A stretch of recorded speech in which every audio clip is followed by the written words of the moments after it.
fête du livre de Bron, 20e édition, je crois. 20e édition. 20e édition, 20e anniversaire.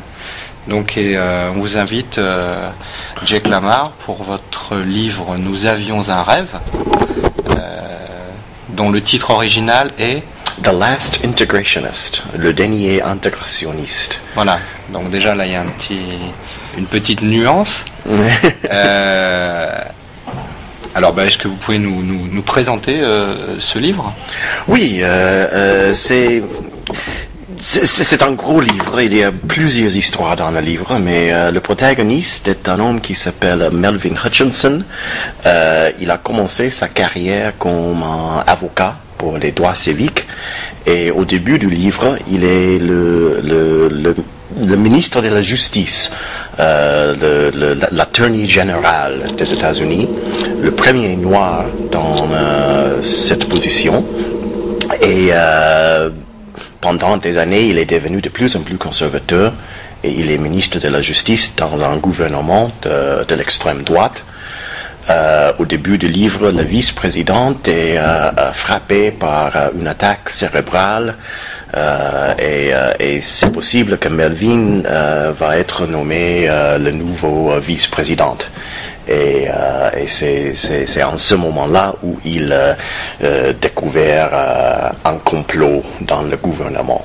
Donc ça, c'est l'intrigue, mais le thème du livre et comment la politique raciale touche les vies des gens aux États-Unis, les Noirs comme les Blancs. Et il y a beaucoup de personnages noirs, blancs, métis, qui sont confrontés par l'absurdité de la politique raciale aux États-Unis. Oui, pour nous qui sommes français, on a été un peu, je dirais pas surpris, mais quand on lit le livre, on a vraiment le sentiment qu'aux États-Unis, on va vers quelque chose d'explosif. Et qu'aujourd'hui, pour nous qui vivons en France, on se retrouve un peu dans ce contexte, tant quand on regarde les émeutes de banlieue qui ont eu lieu à la fin de l'année dernière, que ce qui se passe en ce moment où on parle d'affrontements communautaires. Je dirais que ce livre-là prévoyait ce que nous sommes en train de vivre aux États-Unis. Parce que l'action est située dans un futur proche. Oui. On ne sait pas exactement quand. Oui, et j'ai resté le contexte un peu vague. J'ai commencé à écrire ce livre en 91, en fait. Et c'était pendant la présidence de Bush père. Et à l'époque, c'était juste après la guerre froide que les Américains considèrent la grande victoire des États-Unis dans la guerre froide. Et j'avais l'impression que les politiciens ont cherché un nouvel ennemi après les communistes, et ils ont choisi un bouc émissaire traditionnel, c'est-à-dire les Noirs pauvres. Et à l'époque, il y avait des politiciens qui disaient que les jeunes noirs sans emploi, sans espoir, constituaient une menace pour la civilisation. En même temps, il y avait des sociologues, un homme qui s'appelle Charles Murray en particulier, qui disait que les Noirs étaient génétiquement inférieurs. Bell curve. The Bell curve, exactement. Et à l'époque, j'ai pensé, si un groupe social est une menace pour la civilisation et génétiquement inférieur, il y a une solution finale pour ce problème. J'étais très troublé par cette rhétorique, et ça, c'était une de mes inspirations pour écrire le livre, pour montrer où des mentalités comme ça peuvent diriger le pays. Et quand le livre a été publié en 96, il y a des critiques qui étaient très dérangés par le livre. Ils m'ont attaqué et ils ont dit que j'étais parano et contre les États-Unis et tout ça. Antipatriote. Antipatriote, bien sûr. Et maintenant, 10 ans après, c'est bizarre parce que les États-Unis, après les attentats de l'11 septembre 2001, le pays était mobilisé pour une guerre différente que la guerre que j'ai décrite dans le livre. Dans le livre, j'écris une guerre domestique, une guerre contre la criminalité et la délinquance.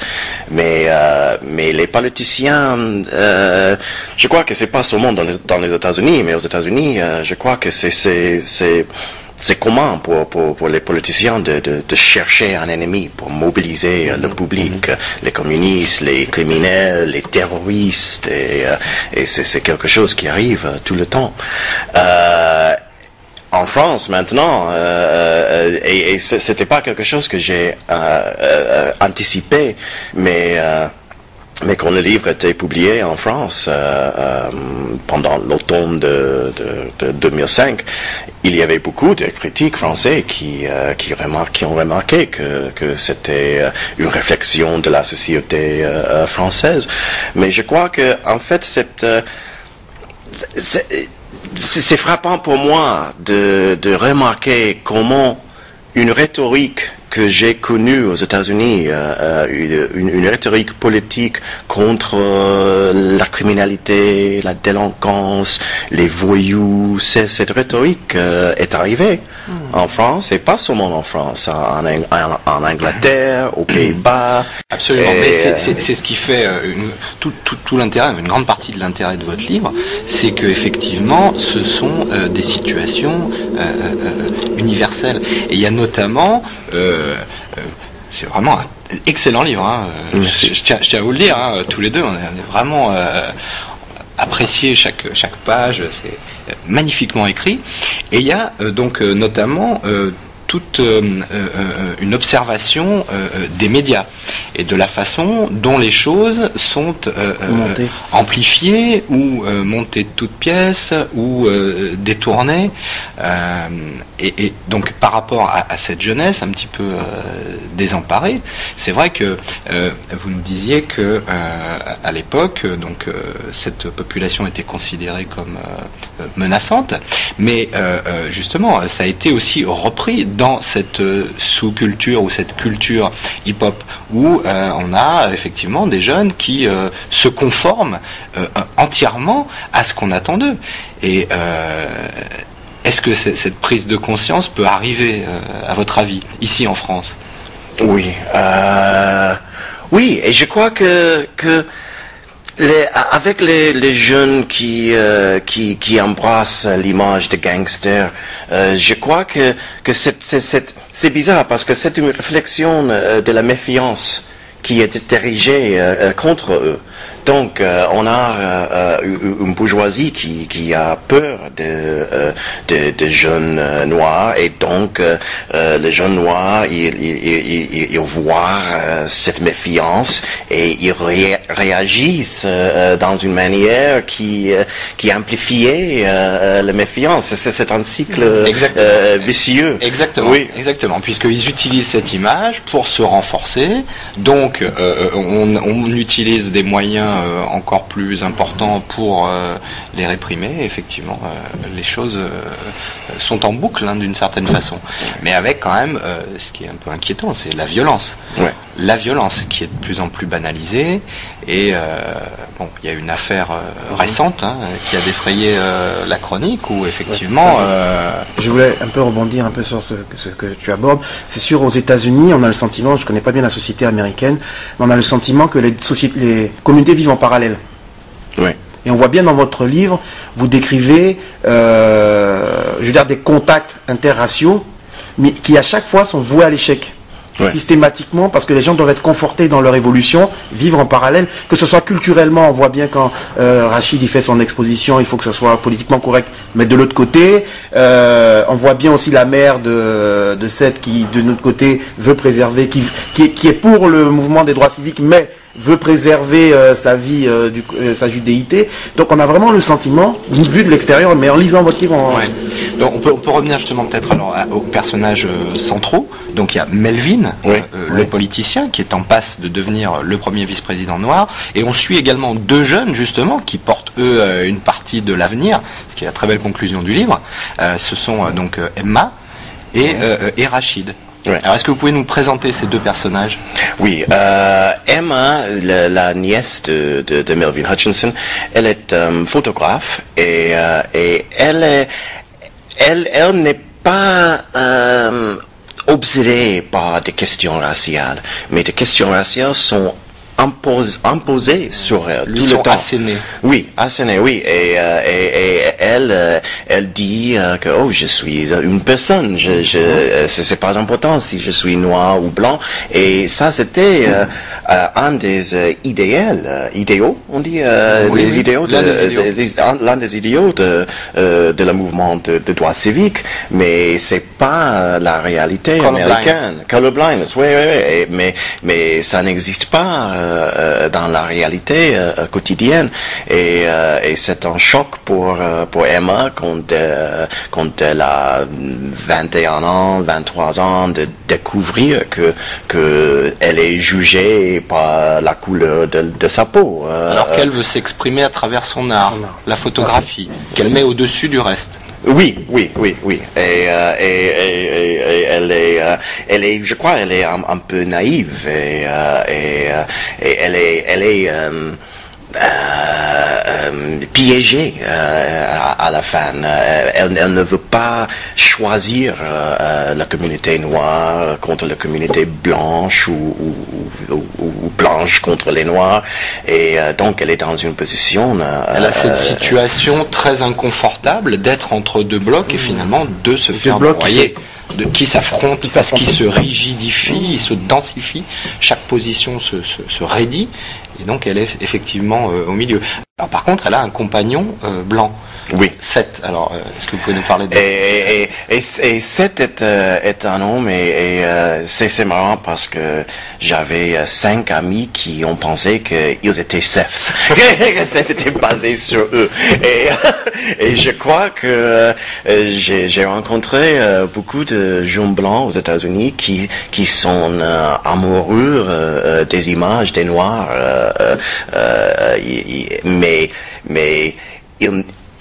ils trouvent que c'est difficile d'être avec une noire et donc Seth est tombé amoureux de Emma mais il trouve que sa mère n'approuve pas et ça c'est l'hypocrisie que je voulais décrire aussi, que tout le monde aux États-Unis dit que je suis pour l'intégration et l'intégration existe dans les entreprises, dans les universités, mais pas dans les mentalités des gens. Il y a une espèce de ségrégation choisie par les gens. Malgré le progrès depuis le mouvement pour le droit civique, il existe une mentalité de chacun chez soi. Alors, ce qui nous amène justement à la question des quotas, puisque, comme vous le dites, Affirmative action. Voilà, l'intégration semble faite, puisqu'on retrouve effectivement des gens de couleur à tous les postes, voire au plus haut. Je pense que vous êtes peut-être inspiré de Colin Powell ou de Madame Rice pour construire ce personnage de Melvin. Donc la question est en débat actuellement ici en France. Comment pouvez-vous analyser cette question? Moi j'ai aucun problème avec la discrimination positive et je crois qu'il existe pour soulager la discrimination négative qui existe toujours dans la société. Par exemple, j'utilise cet exemple souvent, Harvard. Je suis allé à Harvard.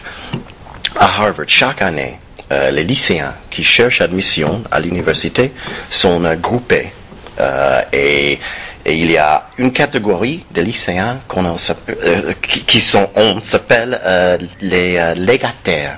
C'est-à-dire, si votre père ou votre mère est allé à Harvard, vous êtes un légataire. Chaque année, 42% des légataires sont acceptés à Harvard. La proportion d'admission pour tous les autres lycéens est de 14%. Donc, si vous êtes un légataire, vous avez 3 fois plus de chances d'être admis à Harvard. Et je peux vous dire, j'ai rencontré beaucoup de légataires à Harvard qui étaient complètement nuls. Mais ils ont accepté parce que leur parent était allé là. Reproduction des élites. Oui, et ils donnaient l'argent à Harvard. Yale a le même système. George W. Bush était un lycéen complètement médiocre.